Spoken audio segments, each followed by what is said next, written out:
All right, moving on to the next question. This one is from Mark, and Mark asks, most of us have a preferred nib size. I used to prefer fine nibs, but have gravitated more towards medium and sometimes broad in recent years. That's known to happen, Mark. I totally get that. I find myself more willing to experiment with nib sizes on less expensive everyday carry pens. How do you decide what nib size to get when making a more substantial pen investment? Do you always stick with what you prefer, or do you experiment with nib sizes in more expensive pens as well? This was a great question. I don't know that I've ever specifically been asked this before, so this felt fresh for me, Drew. So I'm very curious. I like this one, and I actually agree with Mark on some of this. If I'm paying a lot for a pen, that definitely plays into how choosy I am with my nibs. Otherwise, I actually try to keep a pretty good variety. If it's like a TWSBI or something like that, I'll just say, what haven't I bought in a while? And if I'm feeling like my broads are a little unevenly balanced in my variety, then, oh yeah, I'll pick up a broad. I haven't done that in a while. So I'll just do that casually. But if I'm spending, hundreds of dollars, then I definitely get more choosy. I find that if I'm buying a Japanese pen, I almost always go with an extra fine, because in my mind, when you pay for a Japanese extra fine, it's almost like you're getting more for your money, because I know, and Brian, you know how hard it is to grind an extra fine that writes perfectly well. It's more work. It's absolutely more work. Even an ultra extra fine, double extra fine, oh my God, we've both tried to do those, and it is hard. Yeah. So in my mind, like knowing how hard it is to create an ultra extra fine line and have it feel good and write well, I feel like I'm kind of like gaming the system. Like, I got this for the same price as that broad would have been. So I'm definitely extra fine all the way if it's a Japanese nib. Anything from Sailor, Pilot, extra fine every time. Fine as I can get, 100%. I have a Platinum Ultra extra fine, love it. Oh my God, yeah, give them to me, all the fines. If I'm going with a European pen, an Italian, German pen, then I gravitate more towards mediums and broads. I think that they are nice and juicy. The Lamy 2000s, the Pelicans, all of those, like, they can put down a ton of ink, and that's a lot of fun. And I like to have every now and then a sort of handwriting that masks any imperfections. And when you have a medium or broad, even a little hand wobble here and there gets a little disguised because you're just putting down a crap ton of ink. So I find that's fun as well. So I really do like to kind of gravitate towards, like, what does this type of brand do really well, and take that into consideration. But generally speaking, I'm not super picky. I can write with anything and enjoy it. So going back to kind of the nature of the first part of the question, like, are you less adventurous, I'll call it, with a more substantial investment? Like, would you? Yeah, I would say so. You play a little safer when there's more money on the table. It makes sense. Absolutely. Especially if it's a nib that I can't easily replace. Yeah. Good point.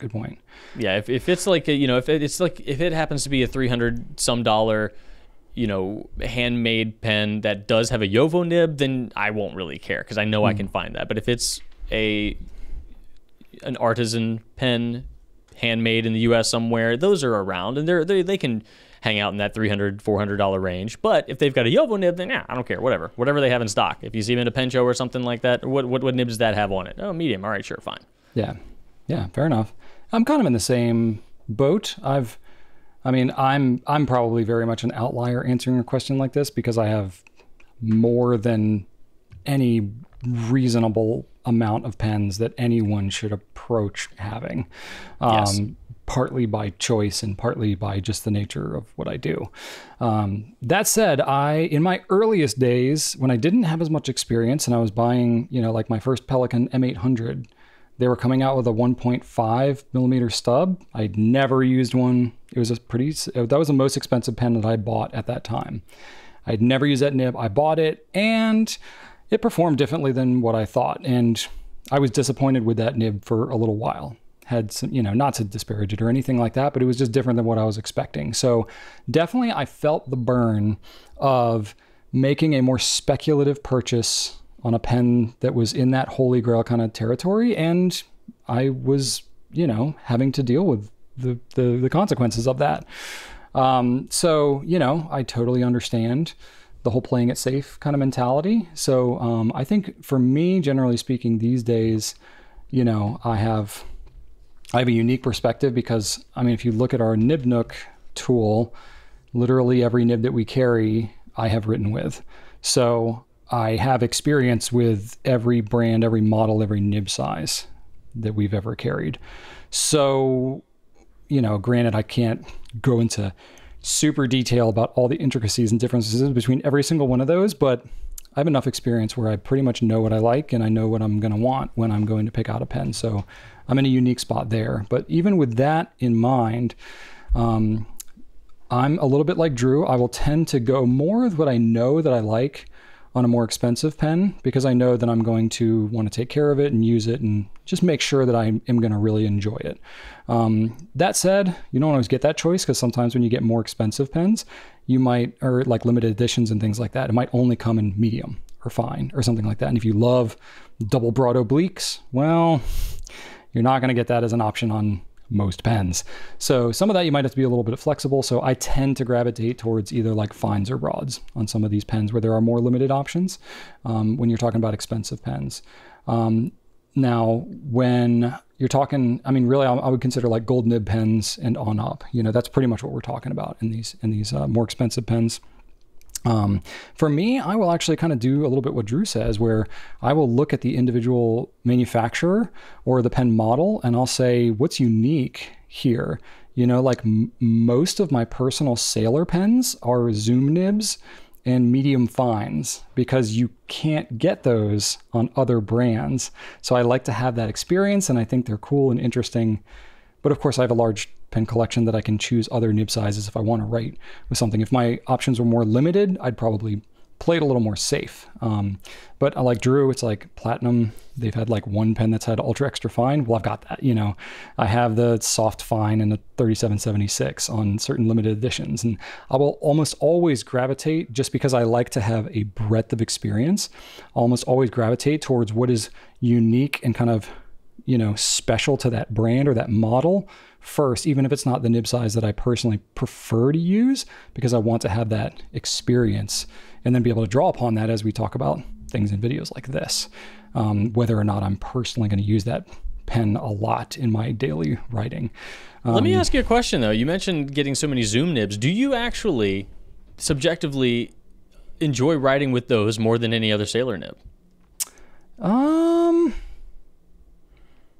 I don't know. I don't know if I would say that necessarily. Because I don't. I think they're fun, but I don't want to own one. Well, fair enough. And they're not for everybody, so I wouldn't say that. But if you were to, if you had a bunch of sailors and they were all the same pen, and you're like, all right, which one am I going to write today? Would you grab the zoom? It depends what I'm trying to do. It depends what I'm trying to do with it. Yeah. I mean, again, I'm in kind of a unique spot because I'm almost always have the luxury of using a pen for the sake of gaining experience and knowledge of that pen for this type of purpose, or let's say you're just writing for your own pleasure or something. You're writing for pleasure, just to relax. You've got sunbeams coming through the windows. You've got a cup of tea, and you're just gonna say, you know what, I want to write just for fun. What sailor nib are you gonna go with? You know, I will probably bounce around a little bit. Yeah, I would pick up a zoom nib just as quickly as I would pick up an extra fine or whatever. Well, you are a true nib chameleon, my friend. I am a bit of a nib chameleon, yeah. I do like to use a lot of different things, especially because there's so many different nib brands and other things out there. I like to cycle through them all because there might be certain nib types, like a platinum music nib. Like, when's the last time I wrote with a platinum music nib? It's been a while. So next time I'm looking at my pens and I'm like, oh, the music nib, I haven't used that in a while. Let me pick that up and use it again. So that's more my motivating factor. But you know, I am that person who, when I get into a hobby or something like that, I like to get as many different versions of whatever the thing is so that I get a perspective on the whole offering. And then over time, I'll hone in on some of my favorites. Like my actual favorite nib to write with in Sailor is probably a broad, actually. Like the King of Pens broad is my favorite because it's a little bouncier. And it's, you know, it's broad, but it's actually not massive. It's not as broad as like a Pelican broad, you know, but I like that. But, you know, if that was the only pen that I use, it might be a little too broad. So I might go towards a medium fine if I had no choice about the paper type. So I don't know. I take a lot into account when I'm picking a pen. That sounds like you. Yeah. But that said, I do have some preferences. I usually get, like I said, the medium vines or the zooms on the sailors because they're unique and they're great nibs. I like the soft nibs on the platinums because I'm not a huge fan of the stiffest of nibs. So I like their soft nibs the best. I'll always get that if I can. Pilot, I love their medium nibs. They're just great. Pelican broads are fantastic. Lamy 2000, I love the fine. Visconti fine's my favorite. So for me, I do bounce around quite a bit depending on the brand, but I would say if I was to actually like statistically look at which nibs I'm picking, I probably have my preferences that are somewhere in that fine, medium, broad range. Fine, medium, broad range? Yeah. Somewhere in that. I guess that's kind of a spectrum, isn't it? It really depends. It really depends. Somewhere in the fine to broad range. Yeah, classic Brian non-committal kind of answer here. Seriously. But I will give it. Okay. I will give it more thought on a more expensive pen. I definitely will.